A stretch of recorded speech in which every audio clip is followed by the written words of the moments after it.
आज हम general anatomy में ऑक्यूपेशनल थेरेपी का जो पढ़ाया जाता है, ऑक्यूपेशनल थेरेपी में एनाटॉमी का जो सेक्शन है उसमें सिलेबस में दिया है जनरल एनाटॉमी में मसल्स के बारे में दिया है। वॉलेंट्री मसल्स और इनवॉलेंट्री मसल्स के बारे में पूछा गया है। क्या किसको कहते हैं? तो वॉलेंट्री मसल्स उसे कहते हैं it is a consciously control, मतलब इच्छा शक्ति से जो कंट्रोल होता है उसे वॉलेंट्री मसल्स बोला जाता है। जैसे आर्म का मसल्स हुआ, लेग का मसल्स हुआ, हम अपने इच्छा शक्ति से इसको कंट्रोल कर सकते हैं। ठीक है। और क्या कहते हैं, वॉलेंट्री मसल्स को स्केलेटल मसल्स भी कहा जाता है। ठीक है। अब वॉलेंट्री मसल्स हो गया, समझ गया। वॉलेंट्री मसल्स जैसे बाइसेप्स का मसल्स होता है। ठीक है। तो वो बाइसेप्स का मसल्स का भी क्या होगा, तो अपना इच्छा के अनुसार से उसको कंट्रोल कर सकते हैं, मूव कर सकते हैं, इसलिए उसे वॉलेंट्री मसल्स बोला जाता है। इनवॉलेंट्री मसल्स किसे बोला जाता है? इनवॉलेंट्री मसल्स जो होता है it is this is operate the automatically without consciously through out. अब कह रहा है कि इनवॉलेंट्री मसल्स जो होता है वो इच्छा के अनुसार जो हम कंट्रोल नहीं कर सकते, अपना इच्छा शक्ति से उसको कंट्रोल नहीं कर सकते हैं, तो उसको इनवॉलेंट्री मसल्स कहा जाता है। जैसे कि एग्जांपल के लिए कार्डियक मसल्स होता है और स्मूथ मसल्स होता है। ठीक है। कार्डियक मसल्स जो होता है हमारे हार्ट में होता है और स्मूथ मसल्स जो होता है हमारे डायजेस्टिव ट्रैक्ट में होता है। ठीक है। तो इसको हम इच्छा के अनुसार जो है कंट्रोल नहीं किया जा सकता, ये अपने आप ही ऑपरेट होता है।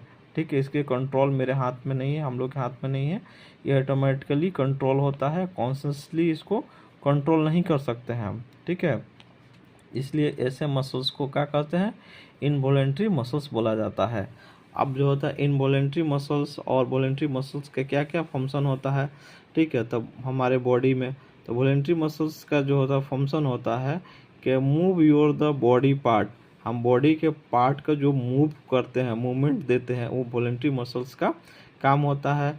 ठीक है। जैसे कि हम वॉकिंग कर रहे हैं तो इसमें वॉलेंट्री मसल्स इन्वॉल्व होता है, रनिंग कर रहे हैं तो वॉलेंट्री मसल्स इन्वॉल्व होता है, कोई चीज़ को उठा रहे हैं तो वॉलेंट्री मसल जो होता है उसका यूज कर रहे हैं हम। तो इच्छा के अनुसार हम जो भी मूवमेंट कर रहे हैं वो सब वॉलेंट्री मसल्स होता है, ये उसका फंक्शन हुआ। ठीक है। और जो होता है control under the conscious control, वही हुआ कि हम इसको कंट्रोल कर सकते हैं, अपने कॉन्शियसली कंट्रोल कर सकते हैं, कॉन्शियस होकर कंट्रोल कर सकते हैं, इच्छा अनुसार कंट्रोल कर सकते हैं, ये डिसाइड कर सकते हैं कि हम कब मूव करना है कब नहीं मूव करना है, तो हम डिसाइड कर सकते हैं माइंड से अपना। तो इसको वॉलेंट्री मसल्स का ये फंक्शन हुआ। अब वॉलेंट्री मसल्स जो होता है जैसे किसका, आर्म का मसल्स हो गया। ठीक है। लेग का मसल्स हो गया, टंग हुआ, टंग का मूवमेंट भी अपना कंट्रोल कर सकते हैं, वॉलेंट्री कंट्रोल कर सकते हैं, तो ये इसका फंक्शन हुआ। ठीक है। अब इस इनवॉलेंट्री मसल्स का क्या फंक्शन हुआ, जैसे इनवॉलेंट्री मसल्स तो हमको पता है ऑटोमेटिकली ये क्या होता है, कंट्रोल होता है, परफॉर्म द इनिशियल फंक्शन। जैसे हार्ट बीट जो होता है अपने आप जो होता है हार्ट बीट ऑटोमेटिकली कंट्रोल होता है। ठीक है। डाइजेस्टिव सिस्टम ऑटोमेटिकली होता है, तो ये जो होता है इसका फंक्शन हुआ। तो इसमें कहाँ होता है, जैसे कार्डियक मसल्स जो होता है, कार्डियक मसल जो हार्ट में होता है, तो इस कार्डियक मसल्स के क्या काम होता है कि हार्ट को मसल्स को पंप कर कर, और जो पंप करता है हार्ट मसल्स तो उसमें क्या होता है ब्लड को क्या करता है पंप करके लंग्स में भेजता है। ठीक है। लंग्स ऑक्सीजनेट होके फिर बॉडी पार्ट में जाता है, तो ये काम होता है कार्डियक मसल्स का।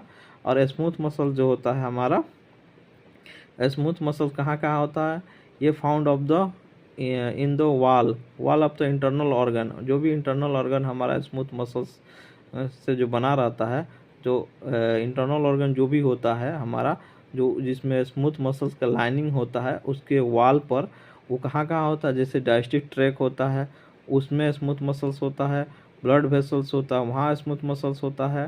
ठीक है। और रिस्पिरेटरी ट्रैक में भी स्मूथ मसल्स होता है, तो ये सब का जो होता है उसका वॉल होता है, उसके लाइनिंग स्मूथ मसल से बना रहता है। ठीक है। स्मूथ मसल से बना रहता है, ये सब जो होता है स्मूथ मसल जो होता है इनवॉलेंट्री कंट्रोल होता है।